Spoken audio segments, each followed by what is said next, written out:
Moi, j'aimerais faire du hip-hop en provençal.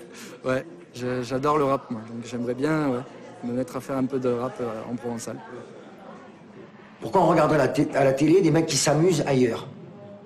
Au bout d'un moment, tu te dis... si moi, en parlant de la Ciotat, ma ville de 35 000 habitants, j'arrive à intéresser des mecs à... je sais pas où, au fond de l'Angleterre, par exemple, ça veut dire que toi, n'importe où, tu te trouves, tu es ici à Arras, ou là, ben, c'est pareil.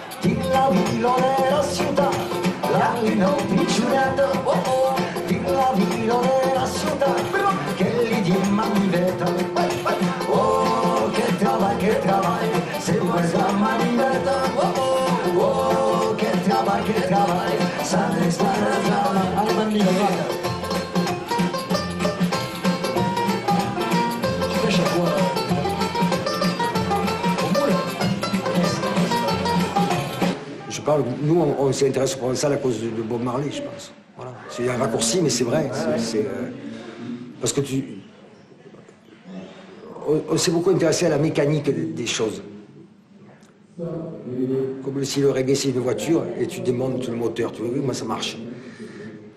Et dans les pièces du moteur, on a trouvé une pièce très importante qui est le patois. Ils appellent ça patois en Jamaïque, en plus c'est fort.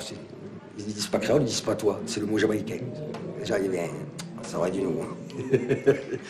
Donc on a démonté le moteur, on a dit ben, on va faire comme eux, et on a fait nos pièces, on n'avait pas de pièces détachées, nous il a fallu les fabriquer, donc on a remis les pièces là où ils mettaient les leurs, on mettait les nôtres. C'est notre façon d'être noir, d'être occitan. L'authenticité d'une culture ne se fait pas forcément exclusivement avec ingrédients du pays. Ce qui est authentique est le bien d'employer tout à coup. Par exemple, la ratatouille est 100% occitane et est 100% étrangère.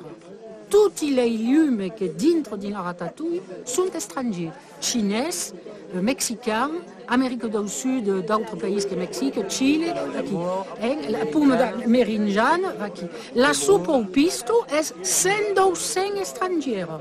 Le basilic vient de Chine, la tomate d'Amérique du Sud. Et pas même est une recette 100% provençale. Il faut avoir une vision globale des causes et pas ricantonade. C'est complètement une erreur historique.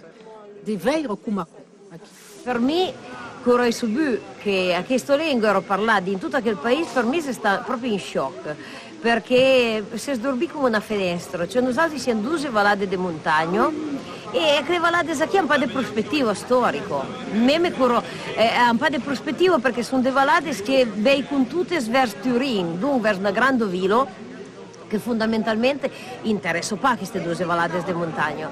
E quando ho saputo che questa lingua era parlata in tutti questi grossi paesi, che aveva università che la insegnavano, che aveva della letteratura, che aveva una storia importante, e è come qualcuno che si spalanca alla finestra di un mondo che non spara. E dunque, da quel giorno a qui, nel 1972, si va all'Università Occitana di Villeneuve-d'Olt, alla scuola occitana d'estiu, che a loro era del periodo estremamente bello perché aveva il 62, cioè dunque aveva tutta una rinascenza della lingua occitana e qui hai conosciuto Robert Laffont, hai conosciuto Vrocchetto, hai conosciuto Baudou, hai conosciuto Manciette e sta per me è come se è tutta una causa che Dran aveva pas conosciuto, è come se Dran viveva in un limbo e ha preso finalmente, hai scoperto questa cosa che mi ha cambiato completamente la vita, assolutamente ha cambiato la mia vita.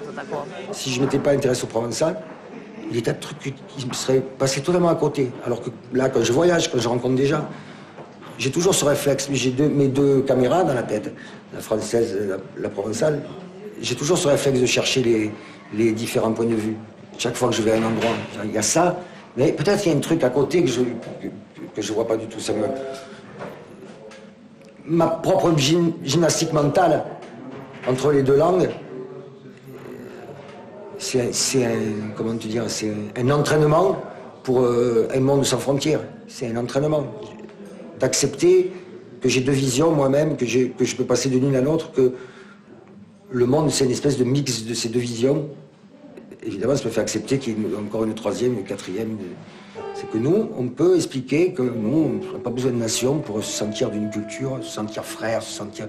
On n'a pas besoin de papier, on n'a pas besoin de machin, qu'on a appris à être comme ça, qu'on l'a appris, qu'on l'a intégré, qu'on y a réfléchi, pensé pendant 500 ans. Ce serait ça le discours de l'Occitanie dans le monde? Oui, moi je pense. C'est un discours intéressant, comme le discours des Gitans, c'est le discours de commencer d'être une nation qui n'a pas de territoire. Voilà, ça. Nous, on vous explique au monde entier. Mais nous, je pense qu'on peut expliquer au monde entier, commencer d'avoir une culture qui n'est pas liée à un destin national, à un truc étatique. Quand je regarde un peu le cas un peu de toutes ces cultures en France, je trouve que nous aussi, la chance qu'on a, c'est d'avoir... Ça représente un immense domaine où les gens sont super différents. Tu vois, hier soir, j'étais à côté d'Agen. C'est une autre culture que la mienne. Et pourtant, on se reconnaît comme... Donc ça veut dire qu'on est déjà habitué intérieurement à ce truc-là, c'est-à-dire de se dire, être ensemble, c'est pas qu'il n'y ait pas une oreille qui dépasse. Être ensemble, c'est qu'on ait une bonne raison d'être ensemble. Et même sans aller chercher loin, même Marseille elle-même, elle donne cet exemple. La ville la plus cosmopolite et celle où tous les mecs, c'est la seule ville où ouais, moi je suis Marseillais. Tout le monde est fier, content de dire je suis Marseillais. Alors que c'est la ville la plus mélangée. Donc, ça devrait nous mettre la puce à l'oreille, ça.